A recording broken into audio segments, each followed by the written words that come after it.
नमस्कार, मैं हूं रविंद्र जैन और आप देखना शुरू कर चुके हैं सबकी खबर। इस समय देश भर में मीडिया दो हिस्सों में बंट गया है। एग्जिट पोल के बाद में सोशल मीडिया पे जितने बड़े पत्रकार हैं सब आज भी ये दावा कर रहे हैं कि देश में इंडिया गवर्नमेंट की सरकार बन रही है, गठबंधन की सरकार बन रही है, जबकि मेन स्ट्रीम मीडिया पूरी तरह दावा कर रहा है कि एनडीए सरकार और नरेंद्र मोदी वापस लौट रहे हैं। आज हम आए हैं वरिष्ठ पत्रकार अजय वकील जी के पास, उनसे समझते हैं कि आखिर ये जो दो राजनीतिक दलों में तो लड़ाई हमने कई बार देखी, पर इस बार मीडिया वर्सेस मीडिया की जो लड़ाई है वो किधर जा रही है। दूसरा, यदि जो एग्जिट पोल आए हैं यदि वो सही होते हैं तो क्या देश एक दल एक नेता की ओर बढ़ रहा है? क्या हम जो कहते हैं ना कि प्रेसिडेंटियल सिस्टम की तरफ जा रहे हैं? अजय जी, आपका बहुत बहुत स्वागत है। पहले तो आपने देखा इतने लंबे समय से, करीब 4 दशक से ज़्यादा आपको जर्नलिज्म में हो गए हैं, शायद आप पहली बार महसूस कर रहे होंगे कि राजनीतिक दलों के साथ साथ इस बार मीडिया भी दो भागों में बटा है, बड़ा क्लियर है। और मीडिया में भी बहुत छोटे मोटे पत्रकार नहीं, जो कभी इस मेन स्ट्रीम मीडिया को लीड किया करते थे, उनके पास भी अनुभव की कमी नहीं है। वो लोग भी दावा कर रहे हैं कि जो एग्जिट पोल आया है ये वाकई, इसमें भी पोल में भी कोई पोल है और कहीं ना कहीं ये कल गलत साबित होंगे, वो तो कल अलग बात है। लेकिन ये जो मीडिया आपस में भिड़ गया है, इसे आप किस रूप में देखते हैं? ये मैं अपने करियर में, आप सही कह रहे हो, पहली बार देख रहा हूँ कि मीडिया इस कदर डिवाइडेड है। और हालांकि सबके अपने आकलन रहते हैं और होना भी चाहिए, लेकिन एक पूर्व की तरफ जा रहा है, एक पश्चिम की तरफ जा रहा है। ऐसा तो शायद ये पहले 2024 का पहला चुनाव होगा, क्योंकि उसके पहले भी सोशल मीडिया था। 2019 में भी व्हाट्सएप थोड़ा पावरफुल हो गया था।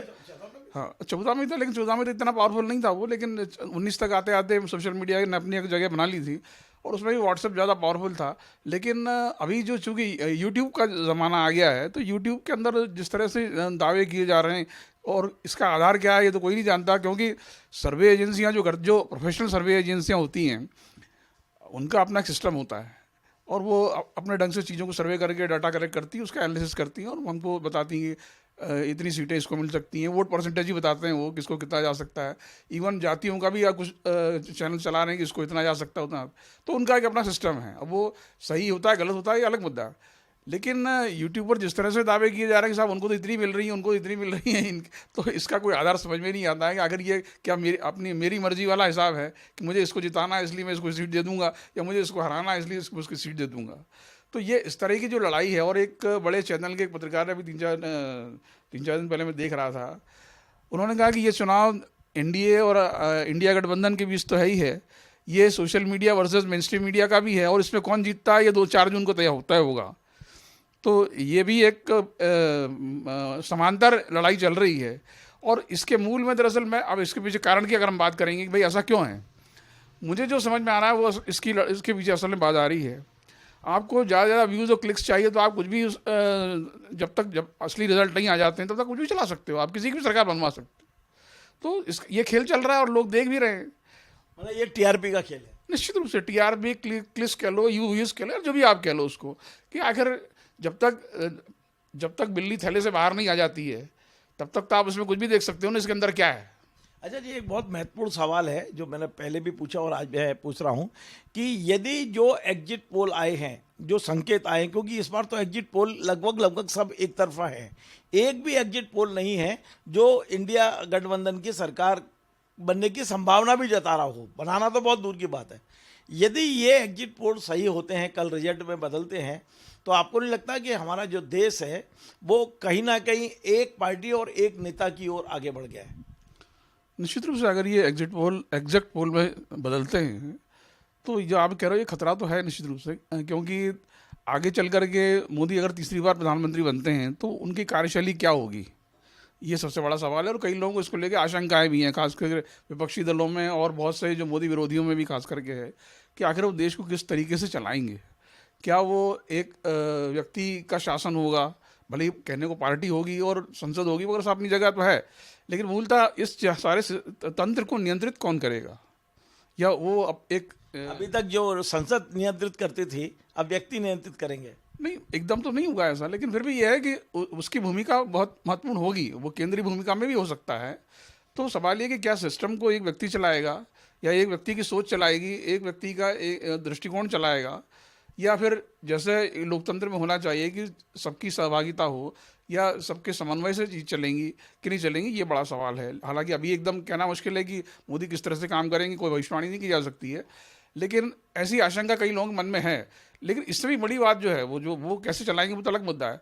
लेकिन पिछले 2 चुनाव से जो खास करके देश के अंदर एक बदलाव सिस्टम के रूप में हुआ है, वो ये है कि हम अघोषित रूप से अध्यक्षीय प्रणाली की तरफ बढ़ रहे हैं। जो आप सवाल कर रहे थे वो दरअसल मैं समझ रहा हूँ कि उसी से संबंधित है वो, कि जैसे अमेरिका के अंदर तो होता है कि प्रत्याशी घोषित होता है और उसी को वोट करना होता है, हालांकि वो पार्टी का प्रत्याशी होता है, लेकिन उस केंद्र में वही व्यक्ति होता है, पार्टी तो रहती साथ में। तो आप इसको चुनेंगे या उसको चुनेंगे। अब पिछले 2 चुनाव से ये हो रहा है कि दरअसल मोदी को आप चुनना चाहते हैं या मोदी को नकारना चाहते हैं, यानी चुनाव मोदी पर केंद्रित ही है। और दूसरी बात ये है कि अगर 7 चरणों के अगर आप डेवलपमेंट को देखें, हम जो मुद्दों की बात है, तो 1-2 चरणों में ऐसा लगा कि विपक्ष इसका जो एजेंडा सेट कर रहा है, लेकिन अधिकांश चरणों में तो यही दिखाई पड़ा कि मोदी ही एजेंडा सेट कर रहे हैं। भले ही वो सही है गलत हो, कई लोगों ने उसको मजाक भी उड़ाया, कई लोगों ने कहा यार प्रधानमंत्री क्या बोल रहा है, या इस तरह की भाषा को उनको इस्तेमाल नहीं करना चाहिए वगैरह वगैरह, ये सारी बातें अपनी जगह हैं। लेकिन जो मुद्दा वो उठा रहे थे, जिस भी मंशा से उठा रहे थे, विपक्ष ज़्यादातर उसका जवाब देने में ही लग गया था। मेरे पूरे अगर चुनाव को देखें 7 चरणों के, तो मेरे ख्याल से केवल विपक्ष एक ही इशू ऐसा जरूर था जिसको बीजेपी ने परेशान किया, वो ये था कि संविधान खत्म करना और दूसरा आरक्षण खत्म करना, संविधान बदलना और आरक्षण खत्म करना, लोकतंत्र बचाना। हाँ, लोकतंत्र बचाना, इसमें आप ये भी कह सकते हैं। तो वो ये जरूर था जिस पर बीजेपी थोड़ी सी डिफेंसिव दिखाई पड़ी थी शुरू के अंदर। उसके अलावा बाकी उन्होंने ऐसे इशू चलाए जो मूल मुद्दों से हट करके थे। मटन का चलाया मुद्दा, मछली का चलाया, मंगलसूत्र का चलाया और मुजरा चलाया, और तमाम तरह की बातें। वो इसको आप बचकाना भी कह सकते हैं और ऐसा निम्न स्तरीय भी कह सकते हैं कहने को। लेकिन विपक्ष जो है वो इनका जवाब देने में लग गया। जो मूल मुद्दा उनको उठाना चाहिए, जिसको शुरू में उन्होंने उठाया भी था, ऐसा नहीं है कि महंगाई बेरोजगारी हो, तो ज़मीनी मुद्दे हैं उस तरह के। लेकिन उसके बाद फिर ऐसा लगा कि वो जो कह रहे हैं उसका जवाब कैसे दिया जाए, ये इसकी तलाश में लग गए। भले ही वो राहुल गांधी जगह जगह एक संविधान की किताब हाथ में लेकर के भाषण दे रहे थे, इसका शुरू में असर भी हुआ। और मुझे ऐसा लगता है कि इस चुनाव के अंदर दलितों पर उसका कहीं ना कहीं असर हुआ है, दलित वोटों पर, जो हो सकता है। हालांकि अब आंकड़े जब कल आएंगे तब पता चलेगा, लेकिन कहीं ना कहीं दलित वोट अगर बीजेपी से छिटकेगा थोड़ा सा, तो इसके पीछे एक कारण ही हो सकता है। मुकुल जी, एक बहुत महत्वपूर्ण सवाल ये भी है कि इस चुनाव में जो मुद्दे थे उसमें बहुत महत्वपूर्ण मुद्दा बना दिया गया था हिंदू मुसलमान। निश्चित तौर पे बेशक नरेंद्र मोदी जी ने बनारस में एक इंटरव्यू में कहा कि जिस दिन मैं हिंदू मुस्लिम करूंगा उस दिन मैं राजनीति में नहीं रहूंगा, लेकिन उसके पहले भी वो हिंदू मुस्लिम कर रहे थे और उसके बाद भी उन्होंने किया। अब यदि वो तीसरी बार प्रधानमंत्री बनते हैं इस देश के, तीसरी बार सत्ता उनके हाथ में आती है, तो देश में मुसलमानों की क्या स्थिति देखते हैं आप? क्या वाकई पहले जैसा माहौल रहेगा या ये जो खाई है और बढ़ेगी? देखो, जो खाई पैदा कर दी गई है वो तो भरना बहुत मुश्किल है, इतना आसान नहीं है। हालांकि मोदी जी का रवैया इस मामले में बड़ा अलग तरह का रहता है। इधर वो चुनाव हिंदू मुसलमान भी करेंगे, उधर वो मुस्लिम देशों की यात्राएं भी करेंगे, वो मस्जिद में भी चले जाएंगे, वहाँ से पुरस्कार भी ले लेंगे और उसके बाद वहाँ से जय जयकार भी उनकी हो जाएगी।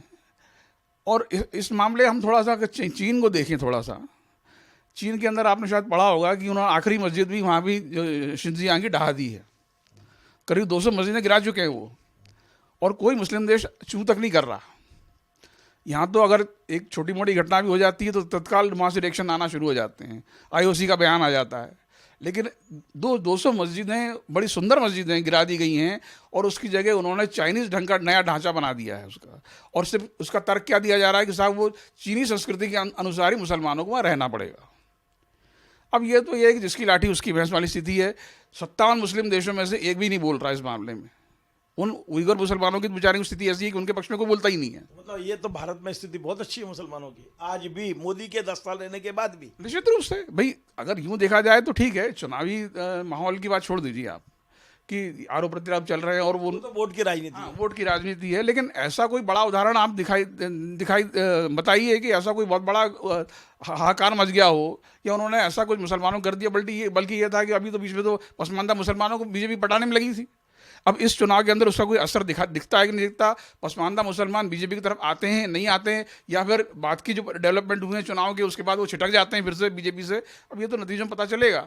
अजय जी, मैं देख रहा हूँ एग्जिट पोल के बाद भारतीय जनता पार्टी का जो आईटी सेल है वो एक मीम्स चला रहा है सोशल मीडिया पे। मैंने देखा कि राहुल गांधी और केजरीवाल गले मिल रहे हैं और नीचे लिखा हुआ है कि 1-2 तारीख को जेल जाएगा, 1-4 तारीख के बाद। ये क्या आपको लगता है कि यदि मोदी जी तीसरी बार सत्ता में आएंगे तो जैसे दूसरे नेता जेल गए हैं, राहुल गांधी के लिए खतरा बढ़ेगा क्या? क्योंकि उनके केस भी पेंडिंग है ईडी से लेके हर जगह। देखिए ऐसा है कि जेल तो भेजा कोर्ट ने है, कोई मोदी जी ने व्यक्तिगत आदेश नहीं, देखिए ईडी ने तो ईडी गिरफ्तार करती है सीधा सीधा, ईडी को अधिकार है उसमें। कोर्ट में तो जमानत दे रहे ना, कोर्ट ने नहीं भेजा है केजरीवाल को, ईडी ने दिया है।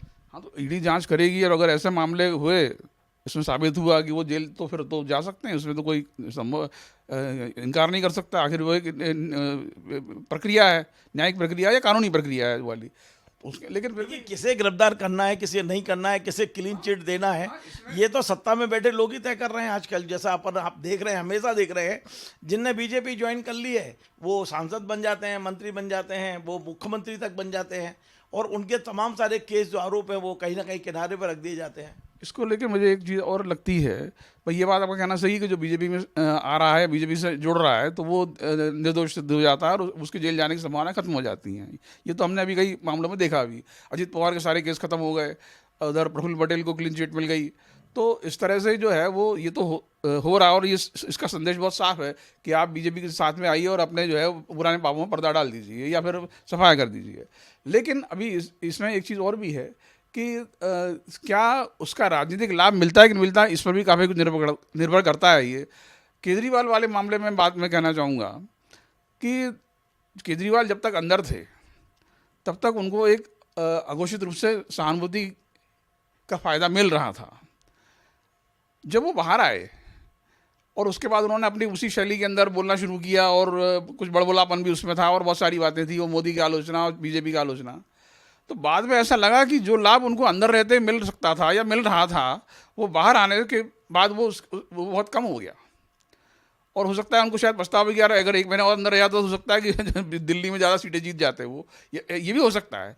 लेकिन अब मुझे ये चूँकि राजनीतिक फैसले होते हैं, और ये कौन अंदर जाएगा और किसको अंदर करने से फ़ायदा है नहीं है, ये बदले की भावना से राजनीति चलती है, तो ये तो होता रहता है। हालांकि अपने भारत में अभी इस तरह की बड़ी परंपरा नहीं है, लेकिन कुछ जगह शुरुआत हो चुकी है। अभी जैसे हम आंध्र प्रदेश में देख रहे हैं, आंध्र प्रदेश के अंदर जगन रेड्डी पर टीडीपी ने, मतलब चंद्रबाबू नायडू ने कार्रवाई की, तो जगन रेड्डी को फायदा मिला उसके छापे आपे डलवाए उस पर।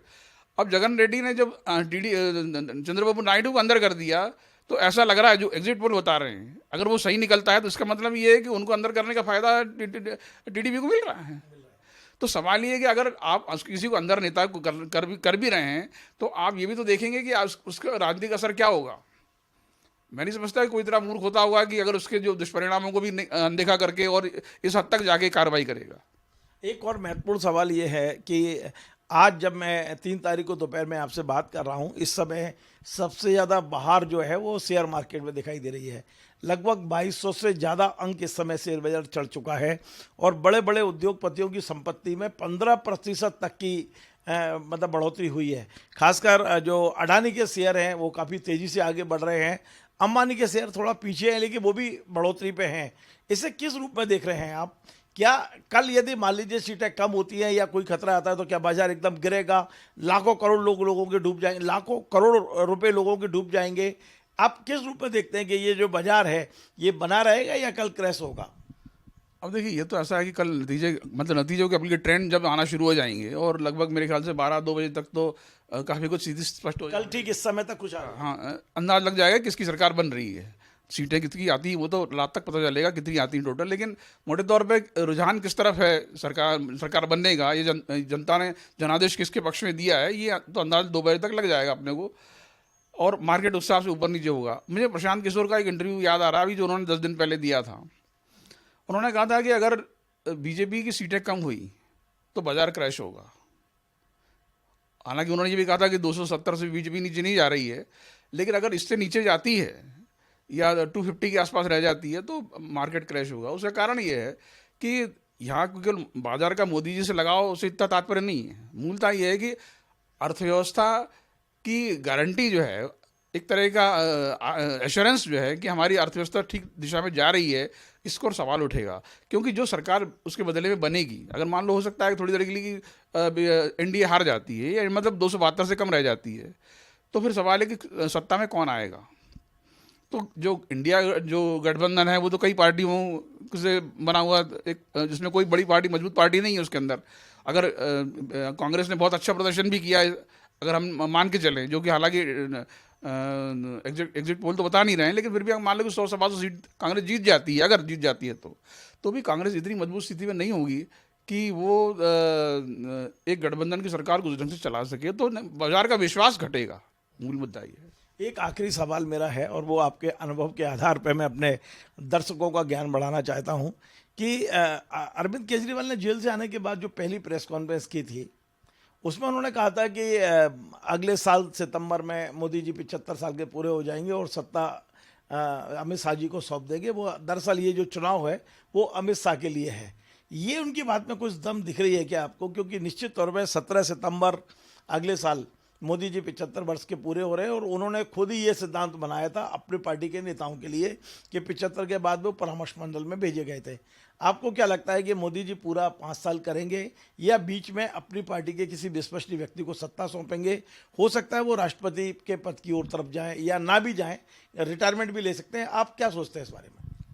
देखिए, राष्ट्रपति कौन बनेगा ये तो उस समय का प्रधानमंत्री तय करता है, तय करेगा। वो तो कोई व्यक्ति तय नहीं कर सकता कि मेरे को राष्ट्रपति बना दिया जाए।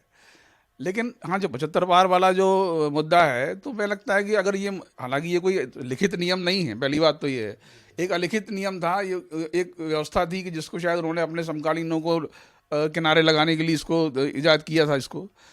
तो जो नियम बनाने वाला है उस पर नियम लागू होते नहीं अमूमन। तो वो इस बारे में अमित शाह ने भी क्लियर कर दिया है कि ऐसा नहीं, उन्होंने बल्कि यहाँ तक कहा कि 2024 तो छोड़ी, 2029 में भी प्रधानमंत्री बनेंगे मोदी जी। इसका मतलब ये है कि 85 साल के हो जाएंगे तब भी प्रधानमंत्री बनने के दावेदार रहेंगे, अगर बीजेपी फिर जीत के आती है तो इसलिए वो तो इसका कोई मतलब अब है नहीं। उनका तो पॉलिटिकल दावा है, आपका क्या अनुभव कहता है? नहीं, लेकिन देखो, उम्र का असर तो कहीं ना कहीं होगा, और अभी उम्र का असर मोदी जी पे दिखने लगा है। अगर आप उनके चेहरे पर वो देखें, जो थकान उनके चेहरे पर 2 महीने तक चला चुनाव प्रचार, तो वो कई जगह नजर आ रही थी। और उम्र को कोई कितना टाल सकता है, ये भी तो बड़ा सवाल है ना। आखिर आप हालांकि जैसे अब जो बाइडन अमेरिका, तो क्या वो सत्ता छोड़ सकते हैं, किसी को सौंप सकते हैं, रिटायरमेंट ले सकते हैं? आपको लगता है जितना मोदी को आप जानते हैं, मोदी जी के स्वभाव को जानते हैं, क्या वो किसी पे भरोसा कर सकते हैं? जो कुछ मैंने सुना है, हालांकि मैं उनको व्यक्तिगत रूप से नहीं जानता हूँ, लेकिन यह है कि जो उनके बारे में सुना गया है वो ये है कि वो सारी सत्ता अपने हाथ में रखते हैं। उनके वो खुद प्रधान सेवक भले ही हों, लेकिन उनके चारों ओर वो सभी सेवक ही हैं उनके। तो सवाल ये है कि ऐसी तो गलती करेंगे नहीं। हालांकि बाद में कोई उनको आत्मज्ञान हो जाए, एकदम आध्यात्मिक हो जाए, वो आगे चल करके और मोह माया छोड़ करके वैराग्य स्वीकार कर लें, तो वो एक अलग बात है, वो एक संभावना है केवल। लेकिन फिलहाल अभी 5 साल तक तो अगर वो प्रधानमंत्री फिर से तीसरी बार बनते हैं, और एग्जिट पोल उस ओर इशारा कर भी रहे हैं, और दूसरी बात है कि उनकी जो बॉडी लैंग्वेज है, अभी जिस तरह से वो एक्ट कर रहे हैं लगातार, तो उससे तो यही लग रहा है कि वो आश्वस्त हैं कि उनकी सरकार फिर से आ रही है। चलिए, बहुत बहुत धन्यवाद। तो आप थे मध्य प्रदेश के वरिष्ठ पत्रकार अजय बोकिल जी, जिनसे हमने बहुत सारे मुद्दों पर बात की, और खासकर कल चुनाव के फाइनल परिणाम आएंगे, लेकिन एग्जिट पोल के बाद जो देश का हाल है, जिस तरह मीडिया आपस में भिड़ी हुई है, वाकई सरकार की दिशा और दशा क्या होगी, इन तमाम सारे मुद्दों पर बड़ी बेबाकी से उन्होंने जवाब दिए हैं। आपको हमारा ये कार्यक्रम पसंद आए तो आप इसे शेयर करें, लाइक करें, कमेंट करें, और आपसे बार बार निवेदन है हमारे इस चैनल को सब्सक्राइब अवश्य करें। धन्यवाद।